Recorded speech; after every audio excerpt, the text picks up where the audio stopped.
उत्तराखंड का रहने वाला एक लड़का काफी अच्छी पढ़ाई करता है। पढ़ाई करने के बाद जॉब के लिए इधर उधर भटकता है, पर उसे कोई जॉब जब नहीं मिलता है तब वह ऑटो निकाल लेता है, ऑटो चलाने लगता है। एक रोज वह ऑटो चला रहा होता है, तभी उसकी मुलाकात एक अंग्रेजन लड़की से हो जाती है। वह अंग्रेजन लड़की इसके पास आती है। यह लड़का उस लड़की को अपने ऑटो में बिठा करके हर जगह घुमाता है, फिराता है। फिर कुछ दिन तक वह लड़की इस लड़के के साथ रहती है। वह लड़की धीरे धीरे इस लड़के से मोहब्बत करने लगती है। यह लड़की इस लड़के पर इतना फिदा हो जाती है कि ये इस लड़के के साथ फिजिकल रिलेशन भी बनाने लगती है। धीरे धीरे कुछ दिन व्यतीत होता है। वह लड़की अब अपने वतन चली जाती है। फिर इसके बाद, इससे पहले वह लड़की इस लड़के से शादी करने की प्रपोज करती है कि तुम मुझसे शादी करोगे। यह लड़का हामी भर देता है शादी करने के लिए। फिर इसके बाद वह लड़की जब अपने वतन जाती है, कुछ दिन तक वहीं रहती है। इधर यह लड़का जो होता है, इसके पिताजी उनकी तबीयत बहुत खराब होती है उसके पिता की। उसके पिताजी कहते हैं बेटा तुम अपनी शादी कर लो, वह लड़की अब नहीं आएगी। काफी दिन हो गया उसको अपने वतन गए, अब वह नहीं आएगी, तुम अपनी शादी कर लो। अब यह लड़का एक लड़की से शादी करने के लिए तैयार हो जाता है। जिस दिन इस लड़के की बारात उस लड़की के घर जाती है, तभी वह अंग्रेजन लड़की इंडिया चली आती है। अब उसको उस लड़की को पता चला कि जिस लड़के से वह मोहब्बत करती थी उसकी आज शादी है। अब वह अंग्रेजन लड़की डायरेक्ट उस लड़की के घर पहुंचती है जहां इस लड़के की बारात जाती है। जब वहीं जयमाल पड़ने वाला था तो वहीं वह अंग्रेजन लड़की पहुंच जाती है। फिर इसके बाद जो हुआ, कहानी बड़ी इंटरेस्टिंग है। आप सब इस कहानी को पूरा सुनिएगा। हम उम्मीद करते हैं कि आप लोग जरूर पसंद करेंगे। नमस्कार, प्रणाम। हम अजीत यादव शेरा भाई, हमारे इस चैनल में आप सबका बहुत बहुत स्वागत है। अगर आप लोग हमारे इस चैनल को सब्सक्राइब नहीं किए हों, आप सबसे एक ही रिक्वेस्ट है कि आप लोग हमारे चैनल को सब्सक्राइब करें, लाइक करें, कमेंट करें। कहानी अच्छी लगे तो इसको शेयर जरूर करना। अब कहानी शुरू होती है। यह कहानी शुरू होती है उत्तराखंड से। यहीं के रहने वाले एक व्यक्ति जिनका नाम सत्यदेव होता है। सत्यदेव की पत्नी का नाम इंदु देवी होता है। इन दोनों दंपत्ति के बीच में एक बेटा और एक बेटी होती है। बेटा बड़ा होता है और बेटी छोटी होती है। बेटे का नाम सुशील होता है और बेटी का नाम साधना होता है। दोनों बच्चे बड़े ही खूबसूरत थे। दोनों बच्चे पढ़ने लिखने में काफी तेज तर्राक होते हैं। धीरे धीरे दोनों बच्चे बड़े होते हैं। ये जो सुशील था, सुशील मास्टरेट की डिग्री लेता है। मास्टरेट की डिग्री लेने के बाद फिर इंग्लिश से पीएचडी करता है। काफी अच्छी पढ़ाई थी उसकी। फिर पीएचडी जब कर लेता है, पीएचडी करने के बाद वह इधर उधर भटकता है। बड़े बड़े कॉलेजों में जाता है पढ़ाने के लिए, पर जाता जरूर, पर उसको अच्छी वेतन नहीं मिल पाती, अच्छा तनख्वाह नहीं मिलता। अब वह सोचता है कि हमें कुछ अपना पर्सनल रोजगार करना चाहिए। यह लड़का, अब सुशील, एक ऑटो निकाल लेता है। ऑटो निकाल करके उत्तराखंड के गलियों में चलाता और दो पैसे कमाता था। धीरे धीरे समय बीत रहा था। एक रोज की बात है, वह अपना ऑटो चला रहा होता है, तभी एक अंग्रेजन लड़की, इंग्लैंड की रहने वाली एक लड़की जिसका नाम जसलीन होता है, जसलीन इंडिया घूमने के लिए आई हुई थी। वह लड़की जब वहीं उत्तराखंड के गलियों में घूम रही थी तभी उसकी नजर सुशील पर पड़ जाती है। सुशील ऑटो चला रहा होता है। अब वह लड़की सुशील के पास आती है और सुशील से कहती है कि मुझे यहाँ के जो टेम्पल होते हैं, जो यहाँ के मुख्य जगह होते हैं, क्या आप हमें घुमा सकते हो? वह लड़का कहता है कि जरूर घुमा सकता हूँ। सुशील उस लड़की जसलीन से इंग्लिश में बात करता। अब वह लड़की बड़ा अचंभित होती है कि यह इंडियन लड़का इंग्लिश में इतनी फराटेदार इंग्लिश बोल रहा है। पर वह सुशील जो था वह इंग्लिश में पीएचडी कर चुका था, अच्छा जानकार था इंग्लिश में। खूब प्रभावित होती है जसलीन सुशील से। सुशील ऐसे ऐसे उससे बात करता कि उसे भी लग गया कि सुशील काफी अच्छा पढ़ा लिखा है। अब सुशील अपने ऑटो में बिठा करके जसलीन को उत्तराखंड की गलियों में घुमाता, वहां के टेम्पल दिखाता, नदियां दिखाता, पहाड़ दिखाता, झरने दिखाता, मनमोहक जगहों को दिखाता। खूब वह लड़की जसलीन सुशील से प्रभावित होती है। सुशील उस लड़की जसलीन को अपने घर पर ठहराया हुआ था। जहां कहीं घुमाना होता था उसको घुमाता फिराता था। करीब करीब 2 महीने तक वह जसलीन सुशील के घर रहती है। इसी बीच वह लड़की धीरे धीरे सुशील की प्रतिभा को देख करके सुशील पर फिदा हो जाती है। सुशील बात बोल में इतना अच्छा, शकल सूरत में इतना अच्छा था कि वह इस पर फिदा हो जाती है और इससे मोहब्बत करने लगती है। एक रोज जसलीन कहती है कि सुशील, क्या आप मुझसे शादी कर सकते हो? सुशील कहता है, ऑफ कोर्स, मैं जरूर कर सकता हूँ। तब वह जसलीन पूछती कि मैं तो इंग्लैंड की रहने वाली हूँ, क्या आप मुझ पर आप विश्वास करेंगे? सुशील कहता है, क्यों, आपके अंदर चेतना नहीं है? आप भी तो एक इंसान हैं, आपसे क्यों नहीं मैं शादी कर सकता?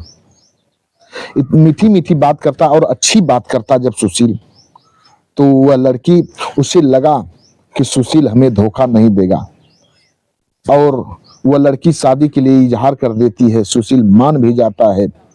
फिर इसके बाद वह लड़की सुशील के साथ फिजिकल रिलेशन बनाने लगती है।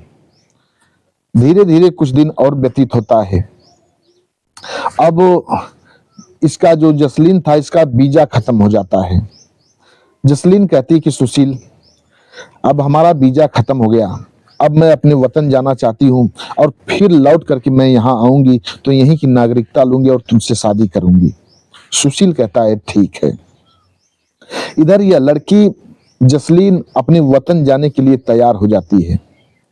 जब वतन जाने के लिए तैयार होती है, सुशील उस लड़की को एयरपोर्ट पर लेकर के जाता है और उस लड़की को एयरपोर्ट पर छोड़ता है। वह लड़की फ्लाइट के जरिए अपने वतन चली जाती है। इस लड़की से धीरे धीरे फोन से बात होती और दोनों घंटों बातें करते। एक रोज की बात है, सुशील की बहन की शादी पड़ जाती है। सुशील अपनी बहन की शादी के लिए एक सेठ के यहाँ जाता है, कुछ कर्जा उधार लेने के लिए, कुछ पैसा लोन लेने के लिए, उधार लेने के लिए। उस सेठ के जब पास जाता है तब वह सेठ पैसा देने से इनकार कर देता है। इधर सुशील अपने घर पर आता है और घर पर आने के बाद काफी मायूस बैठा था। इसी बीच जो जसलीन होती है फोन कर देती है। जब जसलीन फोन करती है तब वो बड़े मायूसी ढंग से सुशील बात करता है जसलीन से। जसलीन पूछती है कि क्या बात है? तब सुशील सारी बात बताता है कि जसलीन, हमारी बहन साधना की शादी पड़ चुकी है और शादी के लिए एक सेठ के यहाँ पैसा लेने के लिए गया, पर वह सेठ पैसा देने से इनकार कर दिया। अब मैं क्या करूं? जसलीन कहती है, बस इतनी सी बात, रुको और ये भी बताओ कि साधना की शादी पड़ गई और तुमने मुझे खबर तक नहीं किया। अब तो मेरी ननद होने वाली है ना, मुझे इनवाइट नहीं करोगे? सुशील कहता है कि मैंने सोचा कि जब हम लोगों की शादी हो जाएगी तब हम लोग एक साथ रहेंगे और क्यों आपको परेशान करूं। जसलीन कहती है कि नहीं, अब मैं तुरंत आने वाली हूं। किस दिन शादी है बताओ? शादी की तारीख बताता है सुशील। अब जसलीन फ्लाइट के जरिए फिर इंडिया आ जाती है और काफी पैसा लेकर के आती है। पैसा लेकर के आती है। साधना की बड़े अच्छे ढंग से शादी होती है, हंसी खुशी से। ये जो सुशील था अपनी बहन की शादी करता है रमेश नामक लड़के से। साधना की जब शादी हो जाती है, साधना विदा लेकर के अपने भाई से विदा लेती है और जसलीन से विदा लेती है, अपने ससुराल चली जाती है। इधर 2-4 दिन फिर जसलीन रहती है, इसके बाद फिर अपने वतन चली जाती है। वतन जाने के बाद एक रोज की बात है, साधना की तबीयत बहुत खराब हो जाती है। साधना काफी सीरियस हो जाती है। उसके माता पिता उसको ले जा करके एडमिट करा देते हैं एक हॉस्पिटल में। साधना वहीं एडमिट हो जाती है। फिर इसके बाद इधर करीब करीब 1 महीने तक वहीं एडमिट रहती है। ये जो सुशील था, बार बार जसलीन के मोबाइल पर फोन लगाता, पर जसलीन फोन को रिसीव नहीं कर पाती, क्योंकि उसका जो मोबाइल था घर ही पर छूट जाता है और जसलीन हॉस्पिटल में होती है। अब सुशील को लगा कि जसलीन हमें भूल चुकी है, विदेशी लड़की है, हो न हो किसी दूसरे लड़के से उसका अफेयर हो गया हो, वो हमें अब भूल चुकी है। काफी क्रोध में आ जाता है सुशील। वो सोचता है कि विदेशी लड़कियों का कोई भरोसा नहीं है, ये कब क्या कहेंगी, क्या कर बैठेंगी।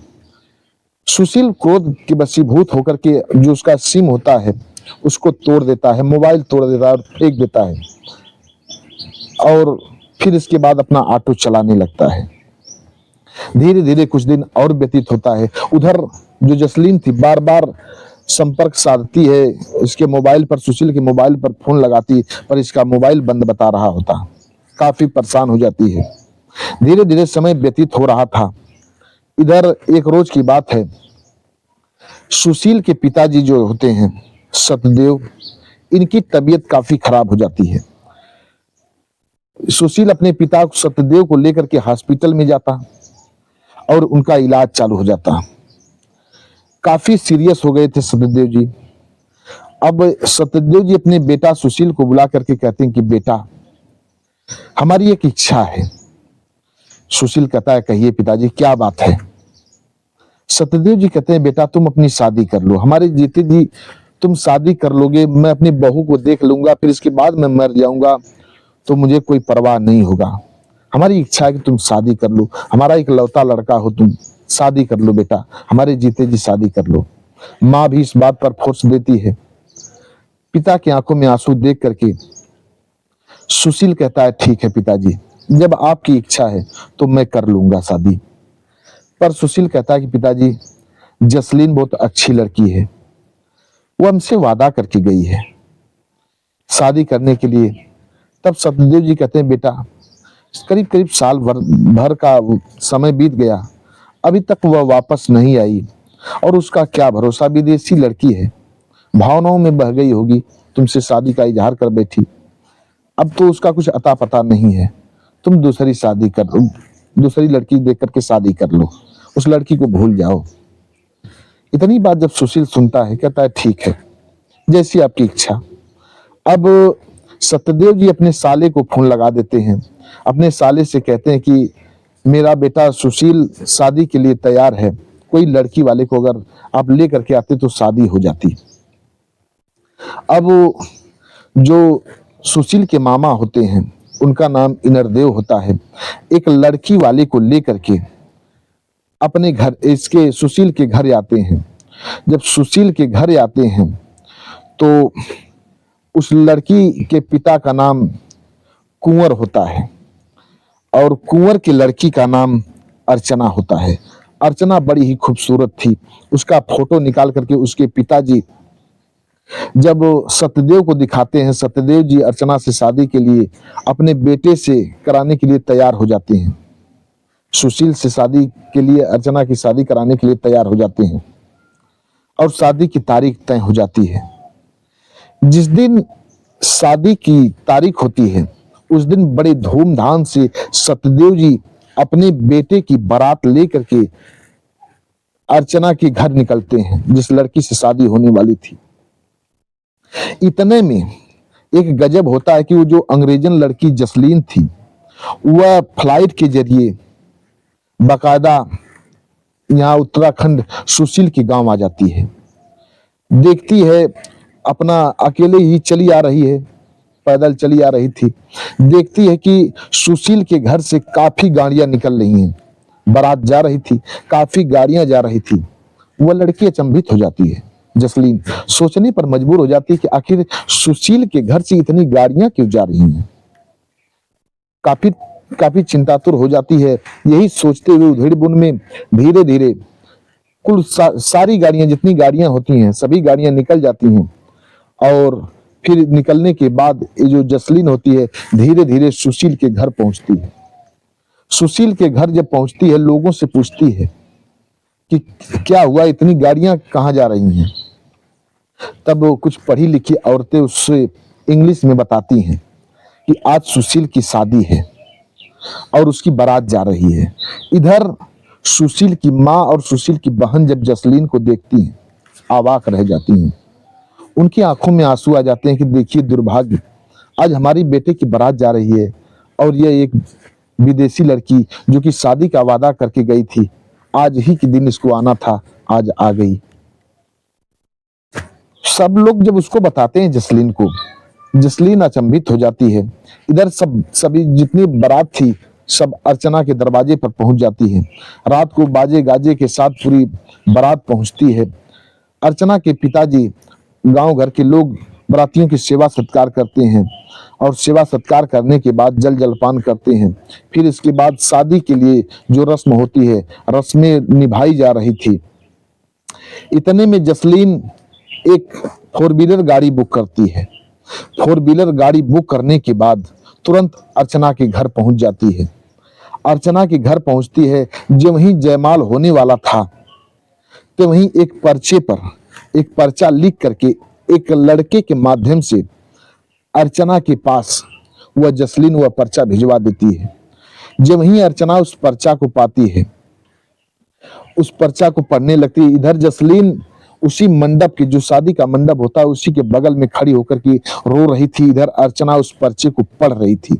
उस पर्चे पर लिखा था, वह अंग्रेजन लड़की जसलीन जाकर के इंग्लैंड में धीरे धीरे हिंदी भी सीख चुकी थी, अच्छा खासा इंग्लिश हिंदी बोल लेती थी और हिंदी में वो पत्र लिखती है। वो पत्र जो पढ़ रही थी अर्चना, उसमें लिखी थी कि प्रिय बहन, ये जो सुशील है ये मेरा बॉयफ्रेंड है। इससे मैं शादी का वादा करके अपने वतन चली गई थी और सुशील भी मुझसे शादी का वादा किया था। मेरे साथ काफी समय बिताया, मेरे साथ फिजिकल रिलेशन भी बना चुका है। संजोग बस इससे कनेक्ट मैं नहीं हो पाई, संपर्क नहीं हो पाया। मेरा साल भर बीत गया, कुछ डिले हो गया, लेट हो गया और ये तुमसे आज शादी कर रहा है। मैं तुम्हारे यहाँ मंडप के बगल में खड़ी हूं। जब इतनी बात वह अर्चना पढ़ती है, उसकी आंखों में आंसू आ जाते हैं। एक विदेशन लड़की और एक हिंदुस्तानी लड़की से इतनी मोहब्बत, विदेश से चली आई, यहाँ ढूंढते ढूंढते दौड़ करके अर्चना अपने मंडप से बाहर भागती है। वहां के जो जितने हितई नतई के लोग जुटे थे, सुशील भी देख रहा था अर्चना को कि ये जा कहां रही है। अर्चना दौड़ती हुई उस अंग्रेजन लड़की के पास जाती है और उस अंग्रेजन लड़की के कलाई को पकड़ करके उस शादी के मंडप में लेकर के जाती है और एक माला जसलीन को थमाती है और एक माला अर्चना सुशील को थमाती है। सुशील से कहती है अर्चना कि इस लड़की को पहचान रहे हो? सुशील कहता है हाँ पहचान रहा हूं। तब अर्चना कहती है इससे शादी का वादा किए थे? सुशील कहता है हाँ किए थे, हमने इसका काफी इंतजार किया पर इससे संपर्क नहीं हो पाया और पता नहीं क्यों संपर्क नहीं हो पाया। मैं क्रोध में आकर के अपनी मोबाइल को तोड़ दिया, सिम को तोड़ दिया और फिर इसके बाद में बातें करना बंद कर दिया। फिर इसके बाद वो अर्चना जसलीन से पूछती है, तब जसलीन सारी बात बताती है कि मैं एडमिट थी, बीमार थी और करीब करीब 1 महीने तक मैं हॉस्पिटल में थी। मेरा मोबाइल घर पर छूट गया और इन्हें साथ गलतफहमी हो गई होगी कि मैं इन्हें धोखा दे चुकी हूं। कहता है सुशील हाँ यही बात है। अब अर्चना की आंखों में आंसू और रोते हुए कहती है कि सुशील, ये लड़की इतनी वफादार है कि ये तुम्हारा साथ जीवन पर्यंत नहीं छोड़ेगी। विदेश से तुम्हारे लिए भाग के यहाँ आई है, तुम इससे शादी कर लो और ये जो मैं बरमाला तुम्हें थमाई हूं इसके गले में पहना दो। सुशील उस अर्चना की बात को मान करके जसलीन के गले में वह जो माला होता है उसको डाल देता है और जसलीन भी उस माला को सुशील के घर में डाल देती है। दोनों की शादी हो जाती है। अर्चना दोनों की शादी संपन्न करा करके बड़े हंसी खुशी के साथ सुशील से कहती है अब अपनी दुल्हन को लेकर के घर पर जा सकते हो। सुशील कहता है आप तो हम लोगों की शादी करा बैठी और आप क्या करेंगी? अर्चना कहती है होगी मेरी शादी, आप चिंता न करें। तब सुशील कहता है कि एक काम करो, आज से तुम मेरी बहन बन जाओ और मैं तुम्हारी शादी कराऊंगा। वह लड़की अर्चना कहती है ठीक है, आज से मैं आपकी बहन हो जाती हूँ। सुशील अब अर्चना की शादी अपने एक दोस्त से कराता है। दोस्त का नाम मंगल होता है। मंगल बड़ा ही खूबसूरत होता है। अपने दोस्त से अर्चना की शादी करा देता है। फिर इसके बाद जसलीन को अपने घर लेकर के आता है। हंसी खुशी से रहने लगता है।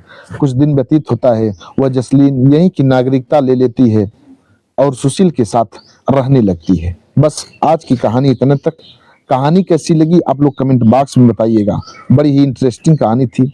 आप लोगों को कैसी लगी आप लोग कमेंट बॉक्स में बताइएगा। हमारे कुछ व्यूअर हैं जो कि नाम लेने के लिए अपील किए थे। एक हैं ब्रोजेंद्रो सिंह जी, जो कि मणिपुर के रहने वाले हैं, हमारी हर कहानियों को सुनते हैं, बेहद पसंद करते हैं। डॉक्टर राकेश सैनी जी हैं जो कि बिजनौर के रहने वाले हैं, हमारी हर कहानियों को सुनते हैं, पसंद करते हैं। चिंतामणि जी हैं जो कि बिहार के रहने वाले हैं, हमारी हर कहानियों को सुनते पसंद करते हैं। श्रवण कुमार मौर्य जी हैं जो कि कच्छ गुजरात के हैं, हमारी हर कहानियों को सुनते हैं, पसंद करते हैं। आप लोग भी अपना नाम बुलवाना चाहते हैं तो कमेंट बॉक्स में अपना नाम दीजिए और एड्रेस बता दीजिए। आप लोगों का भी इन लोगों की तरह बारी बारी से नाम लिया जाएगा। कहानी कैसी लगी कमेंट बॉक्स में बताइए। मिलते हैं अगले एपिसोड में किसी एक नई कहानी के साथ। और हाँ, चैनल को सब्सक्राइब जरूर कर लेना। तब तक के लिए नमस्कार।